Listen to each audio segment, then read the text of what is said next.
Hey everyone, welcome back to the October series part 2, where I'm taking 5 different questions from people that are in the WhatsApp groups. If you want to know how to enter the WhatsApp groups, Phil at OCDrecovery.com. They are a great resource. I've never seen anything like it. They're really the only places that are moderated, like our Facebook group, which almost has 23,000 members. Our YouTube, thank you for all the support too, is 22,500 subs. And our WhatsApp groups are very moderated, so no reassurance, very strict with compassion. And I've been taking questions and answering individuals. So today, I actually just had someone send me this right before I made this, when I was thinking about what I want to cover. And this one's about ROCD. So again, Phil at OCDrecovery.com. There is hope. You do not have to sit in silence. So, hey Nick, sending a question for the new series. It's regarding ROCD.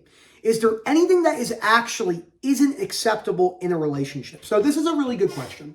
So when we're looking at behavioral acts, we can not accept the act whilst accepting the totality of the human.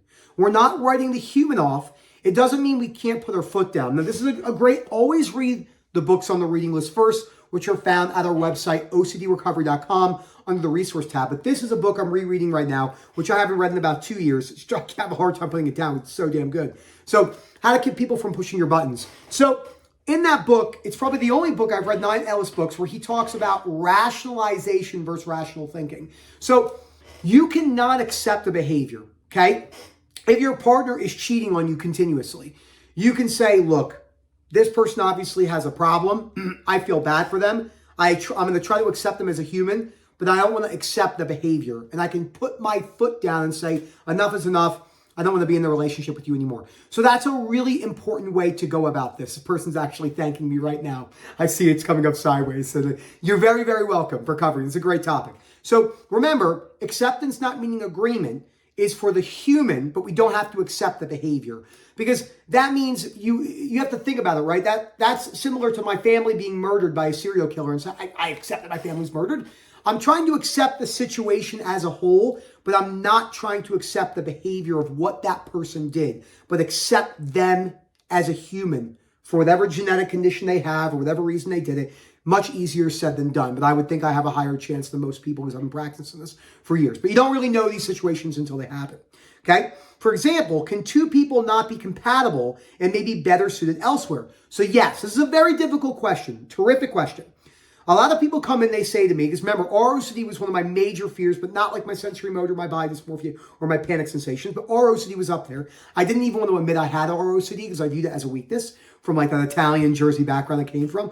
I was like, relationship, I don't give a fuck about that. It's like, yeah, okay. Rob's like, Mr. Panetta, that's not true. You are an idiot. So I love making fun of Rob in that like super posh accent I do. You know, and then Phil's like, hey, mate, how you doing? I don't think he sounds like that. So two people, let's break this down. It depends on the situation, the time period. We have a lot more choice today. Not everywhere, but a lot of places. Compatibility wasn't really a thing with arranged marriages for the majority of time. If you lived in a village with 250 people and you had 17 options, you just made what worked to have kids and move forward. Today, because we have more options, there's a lot of pros with that, a lot more experiences, a lot more choice, but a lot of cons as well. George Carlin, the late comedian who died almost 15 years ago, one of my favorite comedians, said it best. Too many choices, Americans, not good. He said, life isn't too complicated. You wake up, have 3 meals, go to work, take one good shit, come home, the end. And it was a joke, but there's actually truth in that. But because we have so many choices, there's going to be a million things pulling you in different directions about this isn't compatible, that's not compatible. And because you have OCD, every little piece of that person can become a trigger. Oh, their lips. Oh, their eyes. Oh, they didn't look like this. They've gained a little bit of cellulite under their butt. Oh my God, I saw them bend over in the kitchen and a little bit of this stomach fat is more than I thought. Oh, their breath smelled a little bit today. Did their eyes look that spread apart? Oh my God, their hair, blah, blah, blah. So your brain's going to look onto anything. So the answer is yes, you could be more suitable for someone else. But I like to look at it as the grass could what's the statement again? The grass is always greener on the other side. It's not that that isn't true. The grass could be greener on the other side, but you can't say for sure. And if you're chasing that over and over and over again, then you're never going to be satisfied. So a lot of people, their biggest fears are, could I be in this relationship whilst knowing there's something better out there for me, whilst making the best of this? I had to apply the same principle, that to many things in my life. Take my body dysmorphia, always looking for the next best program. Instead of, hey, I'm going to stick with this for a couple of years, see how it goes, make the best of it, and then maybe change it in 2016, 2026 or 27. Okay? Or is this always ROCD and you always have the same struggles with someone else? So the great question, the part, is this always ROCD? So I never look at it from, even though we title it ROCD or existential or POCD, I never look at it from ROCD because that is a self-reassurance compulsion that you could be giving into. So what we're actually doing is this. It's looking at the core fear, understanding that the way your brain perceives it, yes, we have a disorder, but I don't even look at it in that sense.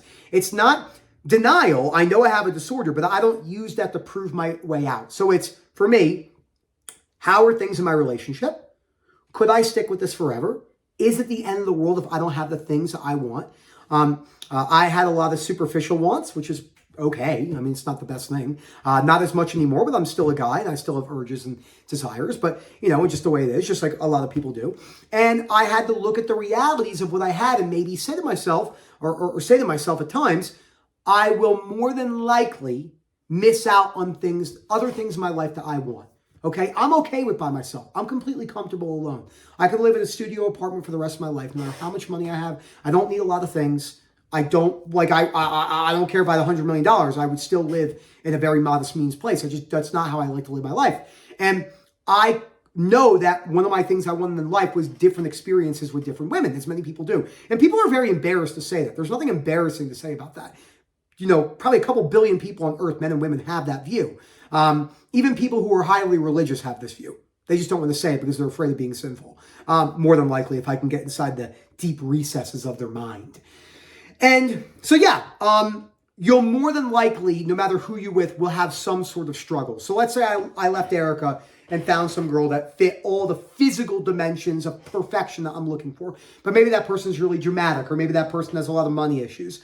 Maybe I find a girl who has, they make $7 million a year and they're great with their money, but they don't look that good in the way that I perceive as attractive. Maybe there's certain things that they get hyper-focused on work and they ignore the marriage in certain ways. You're never going to find something that you don't have disagreements with. Everything you're watching on TV, by the way, it's all made up. It's all fake. It's not real. And this is another thing too. I mean, there's aspects that are real about it, but this is where a lot of this stuff comes from. So yeah, you'll probably have struggles with every single person that you're with and making the best of the situation. But then again, if you are going to make a decision to leave, which is completely fine. I was saying this to someone recently. It's not that you don't have to ever leave anyone, just understanding that you might leave and it could be a mistake. If I left Erica, it could be a mistake, just the way it goes. So I hope you enjoyed this. Watch the other ROCD videos. Thank you again. Remember, probably doing the video every day. I'm going to try to do 30 this month. Excuse me, is that like the 22 or 23? If you're in the WhatsApp groups, just text me, right? Hey, Nick, can you cover these 5 things? Then we'll go from there. Phil@OCDrecovery.com. Hope to hear from you soon. And as always, enjoy the rest of your day. Thank you.